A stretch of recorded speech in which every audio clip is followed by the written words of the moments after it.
Welcome. NTD Good Morning starts now. Here are today's top stories. As the search for Nancy Guthrie continues, her daughter, Savannah Guthrie, posts a fourth video asking for more than just prayers. Big wins in court for the Trump administration. A judge blocks California's mask ban for ICE agents. And an appeals court backs ending temporary protected status for 3 countries. Vice President J.D. Vance in Armenia this week, pushing a U.S.-brokered peace deal and securing a new civil nuclear agreement that could bring billions in American exports. A major social media trial now underway in Los Angeles with claims these platforms were designed to hook kids. A look at what the plaintiff alleges and which top executives are expected to testify. Under the Trump administration's new Big Beautiful Bill, you could be seeing a lower tax bill and higher refund this year when filing your taxes. What does it take to become an Olympic athlete? We delve deep into the inner life of high performers with psychologist Patrick Porter.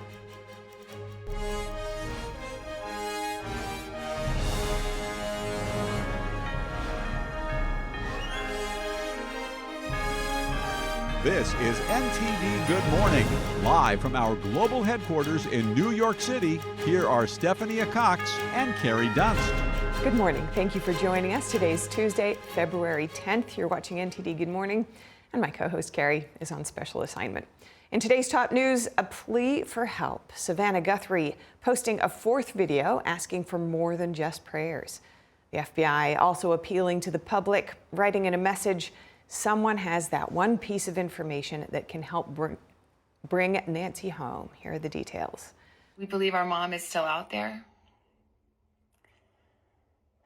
We need your help. U.S. television host Savannah Guthrie pleaded for help in a video released Monday as the search for her missing mother, who is presumed to have been kidnapped for ransom, entered its second week. So I'm coming on just to ask you, not just for your prayers, but no matter where you are, even if you're far from Tucson, if you see anything, if you hear anything, if there's anything at all that seems strange to you, that you report to law enforcement. We are at an hour of desperation, and we need your help. 84-year-old Nancy Guthrie was last seen on January 31st when relatives dropped her off at her home near Tucson after dinner. She was reported missing the next day. Authorities say Guthrie has severely limited mobility and could not have left on her own, leading investigators to conclude earlier on that she was kidnapped. 2 apparent ransom notes were sent to media outlets. One letter listed a deadline that has already passed, and a second note appeared Friday after the family appealed for direct communication with whoever may be holding her. Adding to worry over her fate was the frail state of Guthrie's health, and that she's said to be dependent on daily medication. The Pima County Sheriff's Department says no suspects or vehicles have been identified, but have confirmed the blood found on her porch matched her DNA. Separately, the FBI said it was not aware of any continued communication between the Guthrie family and suspected kidnappers. On Monday, Nancy Guthrie's neighbors voiced shock at a possible abduction so close to their homes. I think we just have to wait until we get some real evidence, but my heart breaks for them. We're very upset about it, and I hope they find who did it very quickly, and we hope that Nancy is still alive. The FBI is offering a $50,000 reward for information leading to her recovery or to an arrest in the case. On Monday, the agency said additional personnel from its field offices across the country continue to deploy to Tucson to assist in the investigation. 2 big wins in court for the Trump administration and its immigration enforcement agenda. We're starting off with a judge finding California's law forcing agents to remove their masks is unlawful. Here's more. A federal judge blocking part of a California law that would have stopped law enforcement officers from wearing masks on the job, saying the rule unfairly targets federal agents. The ruling sides with the Trump administration in a legal fight over 2 California laws aimed at federal immigration enforcement. The judge finding that the state's No Secret Police Act did not apply equally to all officers, and ruling California cannot enforce a mask ban against federal agents. On X, Attorney General Pam Bondi praising the decision, saying these federal agents are harassed, doxxed, obstructed, and attacked on a regular basis just for doing their jobs. The state's second law, requiring visible identification, was allowed to stand. California passed both laws after federal immigration operations in the state last year.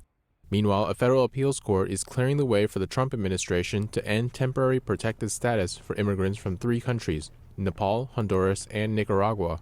The Ninth Circuit says it is putting a lower court ruling on hold while the case is appealed. The panel explained TPS exists for foreign nationals who cannot return safely to their home country because of extraordinary circumstances like armed conflict or natural disaster. The judges pointing out the Secretary of Homeland Security is required to regularly review whether those conditions still exist, saying if they don't, TPS must be terminated. In a post on X, Secretary of Homeland Security Kristi Noem saying TPS was never designed to be permanent, yet previous administrations have used it as a de facto amnesty program for decades. Nepalese citizens were granted TPS following a devastating 2015 earthquake. Hondurans and Nicaraguans got their designation back in 1999. That year, Hurricane Mitch resulted in the deaths of around 10,000 people in Central America. Secretary Noem says the situation in each of these countries has since improved. The appeals court's decision now allows the administration to move forward with ending protections for nearly 89,000 people. It comes amid attempts to end TPS for around 300,000 Haitians in the U.S. A judge last week ruling that termination unlawful. The administration is appealing that decision. And President Trump says he's halting approval of a new international bridge linking Ontario and Michigan. He's calling for negotiations on the project to restart. Trump questioned Canadian ownership of the Gordie Howe International Bridge and argued the United States should receive greater economic benefits. He also criticized Ontario's ban on U.S. alcohol sales, Canada's dairy policies, and recent Canadian agreements involving China. The $6.4 billion bridge was funded by Canada and owned by the Windsor-Detroit Bridge Authority. It has completed construction and is undergoing testing. It was approved under the Obama administration in 2013. Canadian officials have not yet responded publicly. President Trump previously expressed support for completing the cross-border project. That was during his first term. Vice President J.D. Vance is visiting Armenia and Azerbaijan this week. He's pushing a Washington-brokered peace agreement. Vance has already come away with an agreement on civil nuclear energy with Armenia. NTD's Daniel Monahan reports on the agreement that could net billions of dollars in American exports. Vice President J.D. Vance and Armenian Prime Minister Nikol Pashinyan signed the accord on civilian nuclear energy yesterday. Vance is on a 2-day visit to Armenia. This is one of the oldest Christian countries in the entire world, a true bedrock of Christian civilization and culture. As a devout Christian myself, I know the meaning of this country to the entire world and to the religion that the Prime Minister and I share. The two leaders completed negotiations on a so-called 1-2-3 agreement, permitting the United States to export nuclear technology and equipment. Vance called the agreement a classic win-win deal for Armenia and the U.S. It means stronger energy security for my own country, and it also I think means stronger energy security for Armenia, and it's also going to create a lot of new jobs back home in the United States. It means small modular reactors. American technology is going to be coming to this country, and again, Vance said the deal could bring as much as $5 billion in initial U.S. exports to Armenia, as well as $4 billion in long-term contracts for fuel and maintenance. The new agreement could advance the former Soviet republic's move away from the orbit of Russia, especially if the United States wins the bid to build an energy plant. President Trump in January said Vance would travel to Armenia and Azerbaijan to bolster a peace accord signed in Washington in August. Peace is not made by cautious people. Peace is not made by people who are too focused on the past. Peace is made by people who are focused on the future. The peace deal stopped decades of hostilities over the Nagorno-Karabakh region. I think that we really do have an opportunity not just to create a historic peace that can last, as you said, one that could reach the point of no return. I believe that we are at the point where we could actually have Armenia serve as an important anchor for economic development in this region of the world. On his trip, Vance is promoting the Trump Route for International Peace and Prosperity, or TRIP. The segment is a planned 27-mile corridor spanning southern Armenia. The route would also circumvent Russia and Iran, rerouting energy and trade from Moscow. It would provide Azerbaijan direct access to its Nakhchivan exclave and its ally Turkey. An exclave is a portion of a country that is separate from the main territory. The trip also seeks to establish U.S. relations via agreements on nuclear cooperation, semiconductors, and defense equipment. This thing is scary looking. It's pretty awesome. The second family can be seen here, arriving in Armenia. Today, Vance and Second Lady Usha Vance attended a wreath-laying ceremony at the Armenian Genocide Memorial to honor the victims of the 1915 Armenian Genocide. The genocide was carried out mainly through the mass murder of around 1 million Armenians, during death marches to the Syrian desert, and the forced Islamization of others, primarily women and children. Vance is scheduled to travel to Azerbaijan tomorrow and Thursday as the regional visit continues. Daniel Monahan, NTD News. And President Trump is set to meet with Israeli Prime Minister Benjamin Netanyahu in Washington tomorrow, where they're expected to discuss ongoing negotiations with Iran. NTD's Washington correspondent Mari Otsu brings us more from the White House. President Trump set to hold that urgent meeting with Israeli Prime Minister Benjamin Netanyahu a week earlier than was originally planned to talk Iran negotiations. That's as the president has repeatedly told the Iranian regime that it needs to do two things to avoid military action as the U.S. builds up its forces in the Gulf. I told him two things. Number one, no nuclear. And number two, stop killing protesters. They're killing them by the thousands. The announcement about Netanyahu's visit comes just a day after President Trump's top envoys Steve Witkoff and Jared Kushner held negotiations in Oman with Iran's foreign minister over a potential nuclear deal. Iran looks like they want to make a deal very badly, as they should. Last time they decided maybe not to do it, but I think they probably feel differently. It'd be different than last time. And we have a big armada, we have a big fleet heading in that direction. We'll be there pretty soon. Following those talks, Witkoff and Kushner visited the USS Lincoln, thanking the sailors and Marines aboard, as well as the pilot who downed an Iranian drone approaching the carrier last week. The warship and the ships in her strike group are deployed off Iran's shore in the Arabian Sea and would be the spearhead of any U.S. military action against Tehran. Meanwhile, in a statement, Netanyahu's office insists that all negotiations must include limiting Iran's ballistic missiles and ending Tehran's support for terrorist groups like Hamas and Hezbollah. The attempt by the most extreme regime in the world to obtain the most dangerous weapon in the world, a nuclear weapon, is a clear danger to peace in the region and in the world.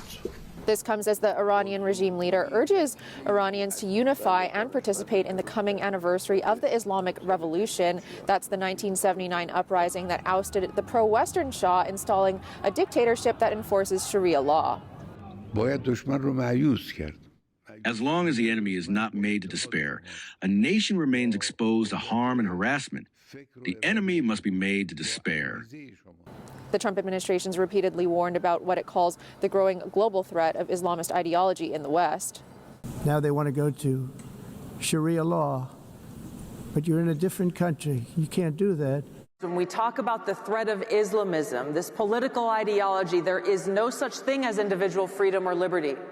The White House says that while negotiations take place, it reminds the Iranian regime that President Trump has many options on the table aside from diplomacy. Reporting from the White House, Mari Otsu, NTD News. Thank you, Mari. And the U.S. military says it struck another narco-terrorist vessel in the Eastern Pacific, the strike killing 2 and leaving 1 survivor. The military says it struck another alleged terror vessel in the Eastern Pacific. U.S. Southern Command says the boat was run by a designated terror group and was moving along known trafficking routes. It alerted the Coast Guard to search for the surviving person. It remains unclear whether the survivor was recovered.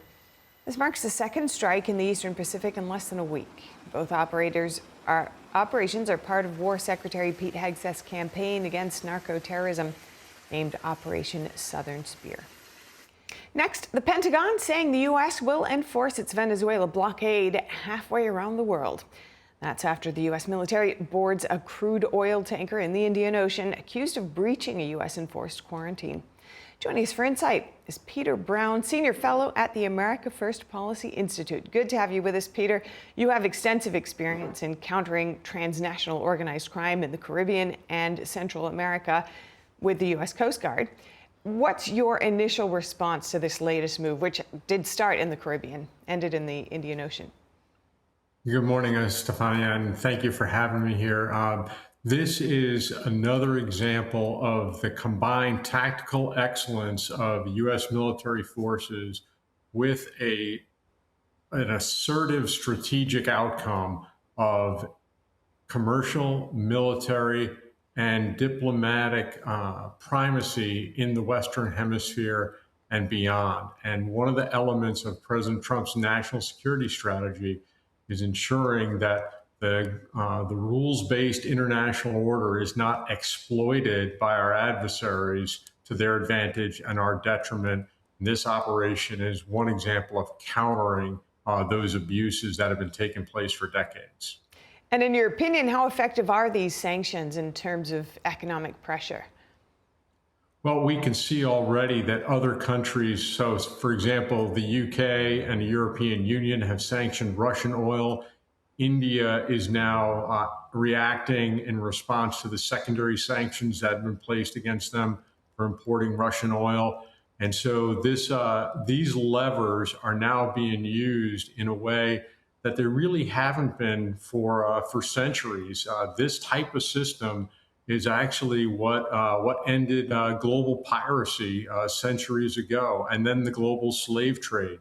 It was by Western nations asserting principles and then being willing to enforce them that resulted in eliminating those scourges from the high seas, and we're moving in a direction of doing the same now with regard to sanctioned oil. And what else is needed in terms of signaling U.S. military might in this way? Well, there are a lot of things that are going on, including the strengthening of defense and Coast Guard budgets, which will allow for greater global reach of our military and constabulary forces. And the other that we're seeing now is a true coherence of national security strategy, national defense strategy. The Department of State's recently released strategic framework for the next 5 years, all of which add levels of detail to the president's America First policies. And again, for the first time in centuries, America's economic and commercial interests are elevated to the same level as our diplomatic and national security interests in a way that the deal maker, President Trump, is uniquely qualified to do. Yeah, so this particular boat is reported to have been carrying Russian and Venezuelan oil, both sanctioned. U.S. Energy Secretary Chris Wright is saying that he'll soon begin talks on the future leadership of Venezuela's state oil company. Another layer of the diplomacy here. What role do you think the U.S. should play in that sense? Well, the U.S. has asserted that we will not allow adversarial, extraterritorial, or extrahemispheric nations to dominate our hemispheric resource markets. And that would include not only oil, but global critical minerals, mining, processing, recycling, et cetera. So this is an opportunity now for America to assert rebuild a high trust commercial society in Venezuela, which has been a low trust commercial operation for the past decades under the Chavez and Maduro regimes, including expropriation of properties. So we can understand that that legitimate Western oil companies are somewhat reluctant to immediately go into Venezuela until a structure can be provided that protects their interests and investments. And on the Russian oil, you alluded to President Trump making a deal with India to reduce its tariffs, U.S. tariffs, if New Delhi indeed does stop buying Russian oil. What else should the U.S. do here in regards to Russia? Well, what the U.S. is doing is basically constraining and driving down the price of worldwide oil, and that is going to choke some of the profits that Russia has available to exert malign influence, particularly in Western Europe, including Ukraine, but also elsewhere as they continue to pressure the Baltics. So this is a multi-level move in sanctioning Russian oil It reduces the ability of Putin to profit from the global market, and also at the same time increasing American exports of oil and natural gas to unprecedented levels is helping Europe to establish some measure of independence from the Russian oil that they've been so dependent on for the past decades. Much to watch here. Thank you so much for joining us and offering your insights this morning. Peter Brown, thank you. Thank you for having me. Coming up, the House passing a sweeping housing affordability bill, how it aims to get more homes built faster and more Americans in them. And a major social media trial now underway in Los Angeles with claims these platforms were designed to hook kids. A look at what the plaintiff alleges and which tech executives are expected to testify.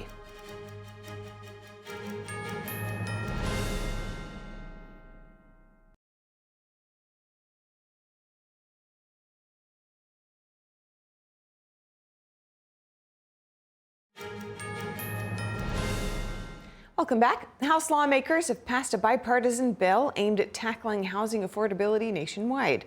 The measure yesterday drew overwhelming support from both parties. The bill focuses on cutting regulations and speeding up construction.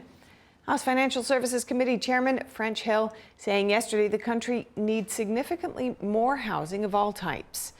A poll conducted for the National Association of Realtors found housing affordability is an important issue to more than half of all voters. Industry groups are praising the legislation, saying it will help alleviate the housing crisis. And nurses in New York City have reached a tentative agreement with two major hospital systems to end a nearly month-long strike. The healthcare workers have been demanding more staffing, protections against workplace violence, and a pay increase. The tentative deal involves the Montefiore and Mount Sinai hospital systems. The New York Presbyterian said it agreed over the weekend to a proposal presented by mediators. Around 4,000 nurses remain on strike at New York Presbyterian. The walkouts began January 12th, leaving the hospital scrambling to hire temporary nurses to fill in. The union said members at Montefiore and Mount Sinai will vote on contracts this week. The 3-year deal affects roughly 10,000 of the 15,000 nurses on strike. The current strike represents the largest and longest nurses' strike in city history. And a jury is now seated in a landmark case accusing major social media platforms of intentionally targeting young users with addictive features. A 20-year-old plaintiff claims Instagram and YouTube fueled addiction and worsened her mental health. NTD's Christina Corona tells us more from Los Angeles. Opening statements began in a landmark lawsuit involving a woman who says Meta's Instagram and Google's YouTube are addictive and harmful to children and teens. The plaintiff, identified only as Kaylee GM, alleges the companies design addictive features contributing to her mental health struggles, including depression, anxiety, and suicidal thoughts. Her lawsuit claims the platforms are built to maximize addictiveness among children to drive profits. She compares those tactics to the tobacco and gambling industries. Meta and YouTube deny the allegations, arguing they are not legally responsible for third-party content posted on their platforms. Plaintiff's attorney Mark Lanier tells Fox that he plans to highlight internal documents he claims show Meta prioritizes profit over child safety. We've got documents where the companies themselves are claiming that they are addictive, that they are trying to drive addiction, because the more time they drive to their platforms, the more money they're able to garner. It's an attention economy that they're working. Lanier gives the first opening statement for the plaintiffs, calling the case as easy as ABC, saying that stands for addicting the brains of children, and accusing Meta and Google of engineering addiction. 12 jurors and 6 alternates are seated after nearly 2 weeks of jury selection. Jurors are not being told to stop using social media during the trial, but the judge instructs them to not change how they use the platforms, including settings or accounts. Observers say this trial could help guide how roughly 1,500 similar lawsuits against social media companies are handled. 5 families who say they lost their child to social media are also attending the trial. The plaintiff previously reached settlements with Snapchat and TikTok earlier this month, though these companies remain defendants in other similar cases. The trial is set to last 6 to 8 weeks. Executives including Meta CEO Mark Zuckerberg, Instagram CEO Adam Mosseri, and YouTube CEO Neil Mohan are expected to testify in the coming weeks. Reporting from downtown Los Angeles, Christina Corona, NTD News. Thank you, Christina. And Trump administration can keep its funding freeze in place for the Hudson Tunnel project, at least for now. A federal judge paused her earlier order that required the money to be restored. The project will build a new commuter rail tunnel between Manhattan and New Jersey. The pause gives the federal government time to file a motion with an appeals court. The judge put her original order on hold until Thursday at 5 p.m. The Trump administration withheld funding last year over concerns that money was being spent based on unconstitutional DEI principles. The existing Hudson Tunnel was heavily damaged by Hurricane Sandy in 2012. Since then, frequent emergency repairs have disrupted travel on the nation's most heavily used passenger rail line. The commission, which oversees the project, has halted construction, saying it will resume when funding is restored. And Health Secretary Robert F. Kennedy Jr. marks 1 year of the Make America Healthy Again project. Speaking at the Heritage Foundation, here's more from that event. Secretary of Health and Human Services Robert F. Kennedy Jr. celebrates the first year of the Make America Healthy Again project on Monday. He touts the reforms he initiated, including reducing synthetic food dyes, inverting the food pyramid, and releasing new dietary guidelines. You can summarize it in 3 words: eat real food. And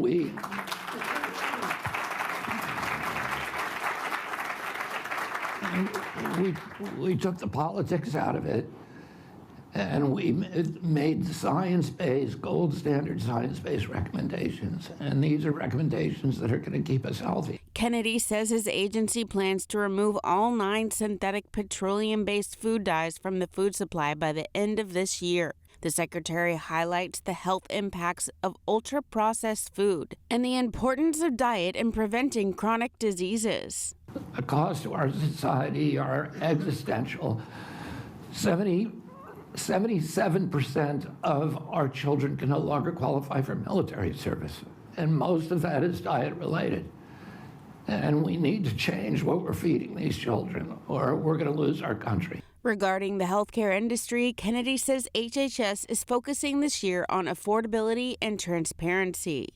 Prior authorization is now gone. You will have an answer at point of care. In other words, before you leave that doctor's office, you will know whether your insurance company is going to pay for it. The health secretary thanks President Trump for putting him in this role and initiating the Maha project. He says he has been screaming about children's health with nobody paying attention for 20 years. I was censored and shut down, and I prayed every single day that God would put me in a place where I could fix this. And so for me, when President Trump asked me to join his campaign in August of 2024, it felt providential.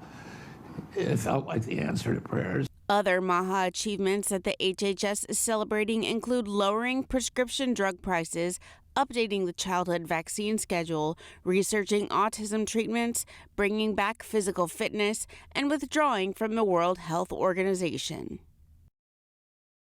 And you've likely received your tax documents by now. That means the clock is ticking to file your taxes. The Trump administration made a lot of changes under the big, beautiful bill that could mean a lower tax bill and a higher refund for filers. Take a look.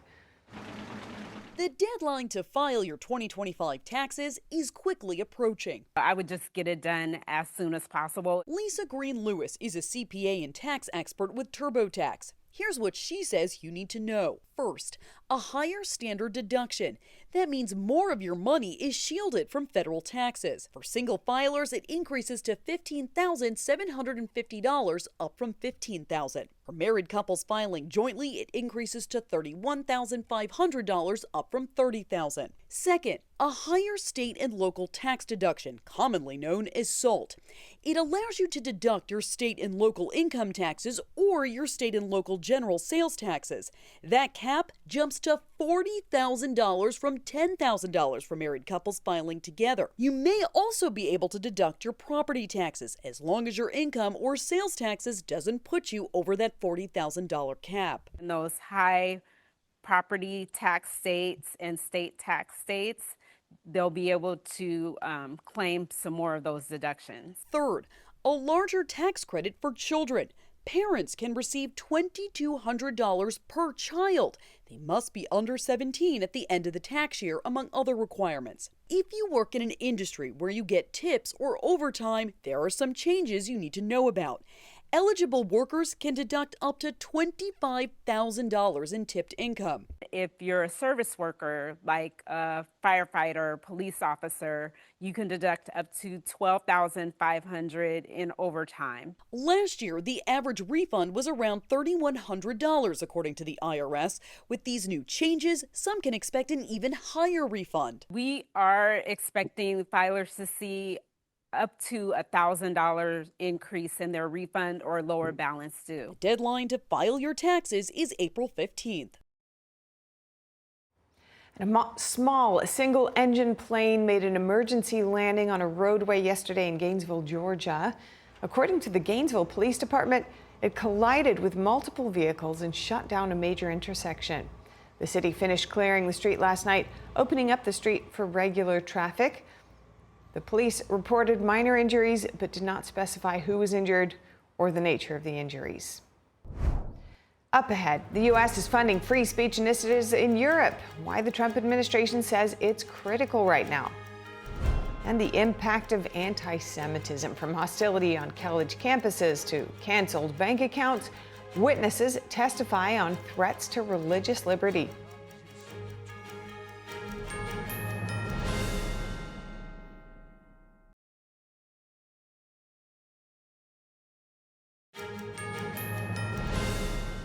Welcome back. House lawmakers are meeting this morning to discuss whether foreign actors like China are using nonprofits to fuel illegal activity in the U.S.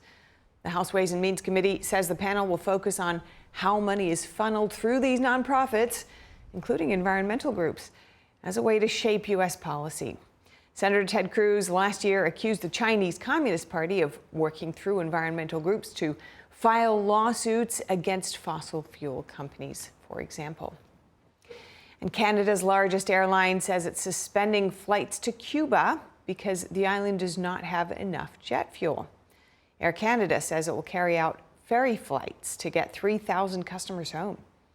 The fuel shortage comes after the U.S. disrupted oil shipments from Venezuela after ousting former dictator Nicolas Maduro. Air Canada says it will bring in extra fuel for the remaining flights. It will also make technical stops as necessary to refuel on the return journey. 2 other Canadian airlines also canceled flights over anticipated fuel shortages. China's foreign ministry today said there are no reports of its citizens being stranded in Cuba due to the fuel shortage.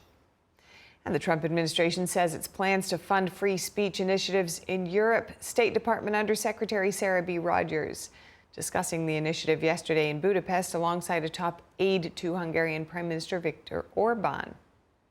You don't have self-governance without freedom of speech. You can't have democratic deliberation if viewpoints are proscribed from the public square. The bottom line in Europe is that the point of American foreign policy is to make America safe, strong, and prosperous.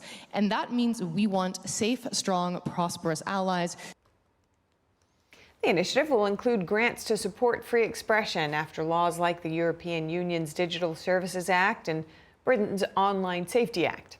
The Trump administration criticizing these rules for restricting the free speech of American tech firms and stifling voices critical of immigration. In December, the administration warned censoring speech and suppressing criticism of immigration was leading to what it called civilizational erasure. Reactions are coming in after pro-democracy advocate Jimmy Lai was sentenced to 20 years behind bars under Beijing's national security law. NTD's Washington correspondent Jack Bradley brings us this report. Hong Kong media tycoon and pro-democracy advocate Jimmy Lai has been sentenced to 20 years in prison. It's the heaviest penalty so far under China's 2020 national security law, which virtually silences dissenting opinions in Hong Kong, just like it has been over the last century in China. Secretary of State Marco Rubio calls it an unjust and tragic conclusion to this case, saying, "We urge the authorities to grant Mr. Lai humanitarian parole." House Select Committee on the CCP Chairman John Molinar says this is the latest in the human rights abuses by the Chinese Communist Party of overstepping its promise of one country, two systems in Hong Kong. He said he'll work in Congress to sanction those responsible. Jimmy Lai's son Sebastian says the 20-year sentence of his 78-year-old father amounts to life in prison. Obviously, it was expected, but it was still pretty devastating. You kind of have doubt as to whether I'll see my father again. Lai was convicted back in December of conspiring with others to collude with foreign forces and sedition. And at that time, President Trump said, "I feel so badly. I spoke to President Xi about it, and I asked to consider his release. He's not well. He's an older man and he's not well, so I did put that request out. We'll see what happens." Sebastian Lai says he's grateful for Trump's support for his father. The President of the United States, President Trump, which has said that he will free my father, something I've been incredibly grateful for, has given our family a lot of hope, and at this point it's about saving him. British Prime Minister Keir Starmer recently met with Chinese Communist Party leader Xi Jinping over trade talks, and Jimmy Lai is a British citizen. But Sebastian Lai says the UK needs to do more for his father and not seek to normalize relations with China. There's no normalization until my father's out. There's no closer relationship until my father's out, because if they can't even do something so simple, then what can we possibly expect from that relationship? Jimmy Lai founded the now shuttered Apple Daily newspaper, once a vocal critic of Beijing. His arrest was among the first under the national security law in 2020, and he had the opportunity to leave Hong Kong, avoid arrest, and save his fortune. But if I leave, I will be totally disgrace myself and also undermine the solidarity of the democratic movement.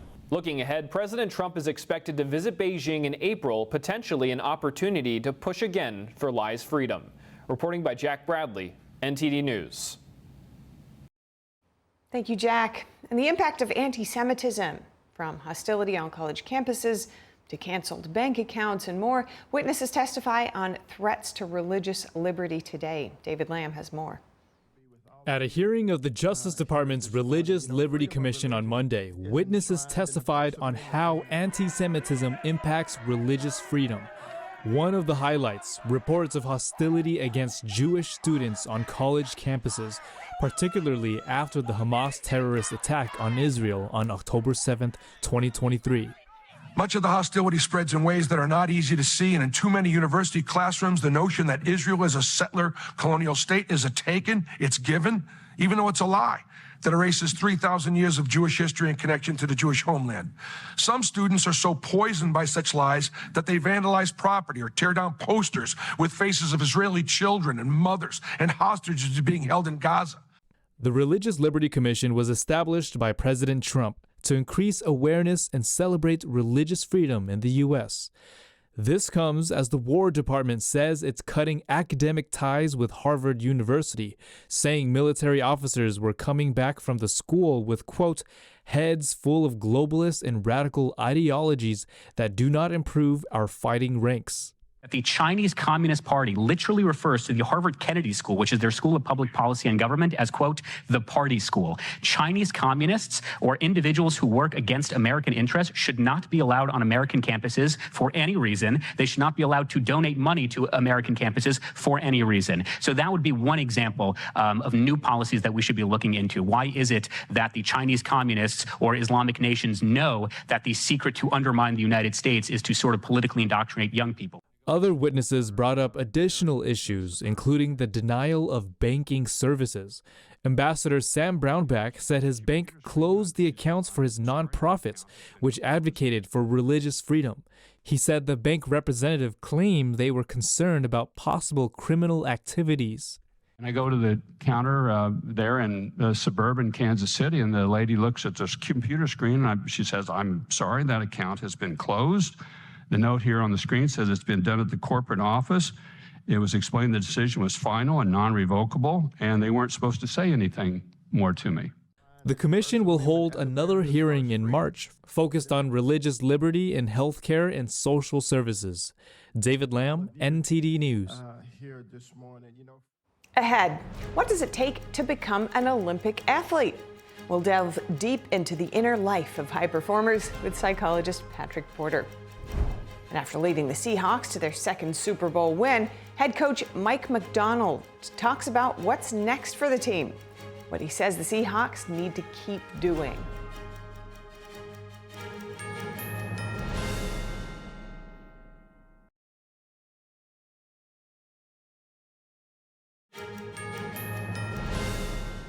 Welcome back.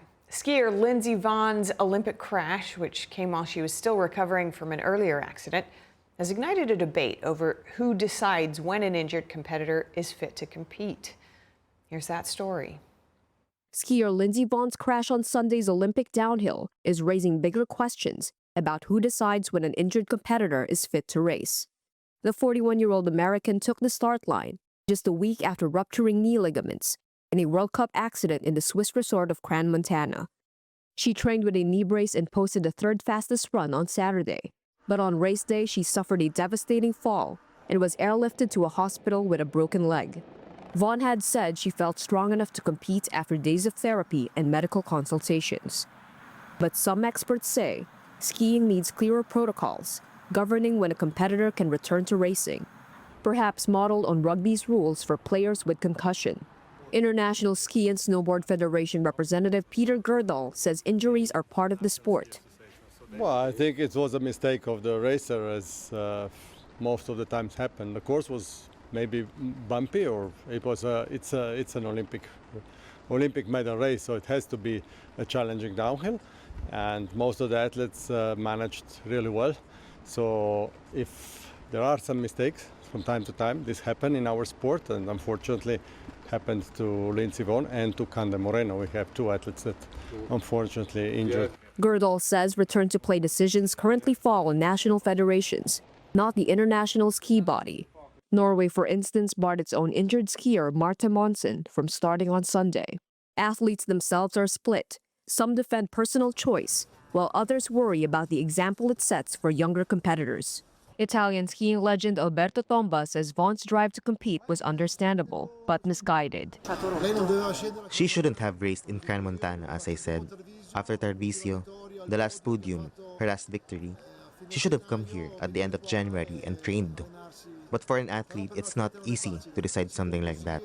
When you feel in good shape, you want to keep winning. One race leads to another. Welcome back. What does it take to thrive as an Olympic athlete? Next, we welcome psychologist Patrick Porter to delve deep into the inner life of high performers. Patrick is also the founder and CEO of cutting-edge brain fitness company Brain Tap. And welcome. Good morning, Patrick. What does set high performers apart? Well, I think they're able to take their mind and take fear and make it data instead of fear, which overrides the nervous system. I mean, they're doing crazy things going downhill, of course, 90 miles an hour. You can't think the way we think when we're walking across the park, something like that. So walk us through this. What's the process of turning fear into data? Well, number one is something called brain priming, doing visualization to get your brain ready for the event. Don't let it just come at you like an accident.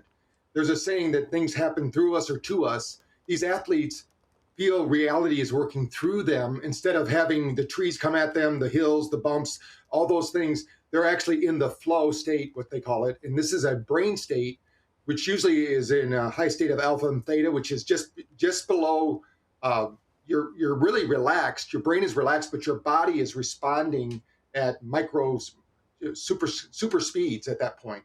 But you first visualize it to get the brain primed. Okay, and how would somebody practice that if they wanted to work it into their life, someone who's not an extreme athlete? Well, number one, you probably have to put some relaxing music in the background, like Baroque classical music. They know something, it synchronizes the hemispheres, puts you into a relaxed state. In that relaxed state, your mind is able to liberate your intuition, your creativity. And then you start to visualize, like, let's say you're going downhill, you're going to start at the top, you're going to do some breathing, You're going to visualize yourself going through each of those turns. And then you're going to visualize at the end of that race what the time is that you want. And you keep doing that over and over again. And then the subconscious, which actually plays back to you what you visualize and realize, then your body responds to that. But you can't think while you're doing it. When those skiers are going downhill, they're not thinking. They've done so much practice, thousands of hours on the hill, thousands of hours in their mind, and they just let it fly at that point. And unfortunately, we have seen some injuries already this Olympics. What do you suggest for when a person suffers trauma, whether it be out in the ski fields or just in daily life? Yeah, this is what it is the brain will remember the high times of our life and the low times of our life.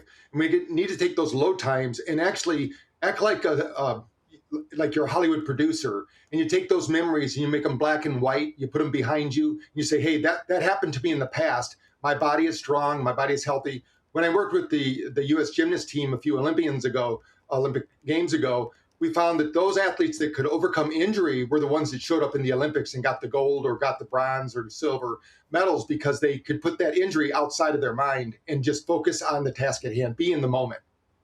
And you mentioned, using music to calm down. A lot of the challenges that people face today are around the many distractions that just infiltrate so much of life.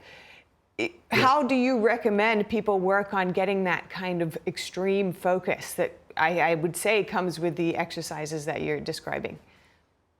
Well, you also have to include breath work. So you could breathe into the count of 4, breathe out to the count of 8. This will exercise the nervous system. When you breathe in, you actually trigger something called the sympathetic system. This is our fight or flight response, the fear trigger. But then when we breathe out, we activate something called the parasympathetic, which is our relaxed digest recovery system.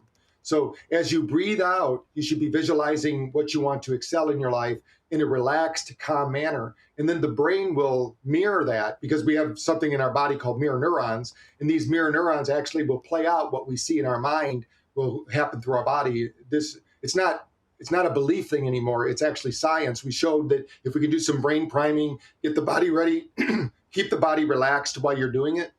A lot of people have high stress, and that high stress will interfere with the signals from the brain to the body, because it moves down through the spine and out to the limbs.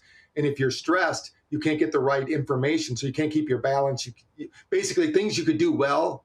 I always tell people, if Bill Gates would get flustered plugging in a USB drive, in front of an audience, and he probably did it a million times, but if you remember when he introduced USB, he became all flustered. He couldn't even plug in a USB drive. That's because that nervousness overrides the nervous system, and things we think we can do really well get put on hold. And this happens in relationships too. When you think about everyday life, if you have a conversation with your significant other and you're on both under stress, you're going to say and do things you don't want to do. And then later you're going to go, wow, I wish I could take that back and say it this way or that way. So it's always good to do what we call pause, break, and breathe.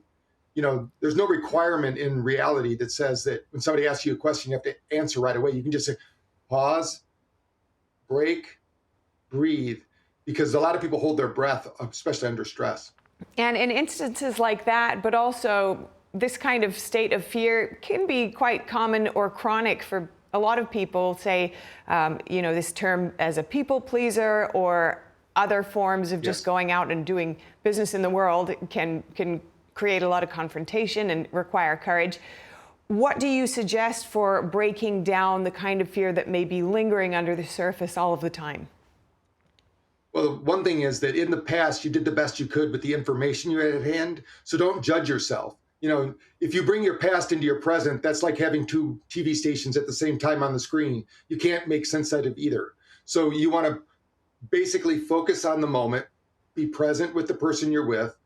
And if the past comes in, then I use a little exercise. We call it the stop sign. You visualize a red stop sign. You say, stop giving it energy, stop giving it life, stop giving it space in my mind. And then you put it behind you. We all know somebody that was in a relationship and they say, what happened with you and Jeff? Oh, Jeff's behind me now. I'm over that one. So we need to do that as quickly as possible and train our brains. This is part of the Brain Fitness Blueprint, my new book, where I teach people these little techniques, because it's something you have to do on the fly. Because we don't know what's going to happen today. We know about 97% of it. But when that 3% happens and that stressful event, that car pulls out in front of us or that person presses our trigger, if we know they're pressing our trigger, we can disempower that trigger so it no longer triggers our emotional responses and things of that nature. But you have to train your brain to do that. You can't just expect it to do it on its own. Certainly, and while we may not all be extreme sports achievers, many of these techniques are so applicable in daily life and helping us to become even better versions of ourselves in our very extraordinary individual lives. Thank you so much, Patrick Porter. Thank you. Thank you for having me.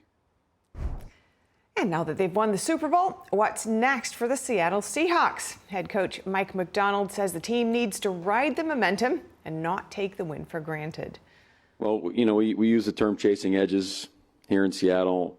You have to live like that. You know, you can't be copying everybody else. We want to be on the forefront of things. We know that we're target number one now, but it's really going to be our mentality for us to keep pushing the envelope with our personnel where we can take things at our speed, you know.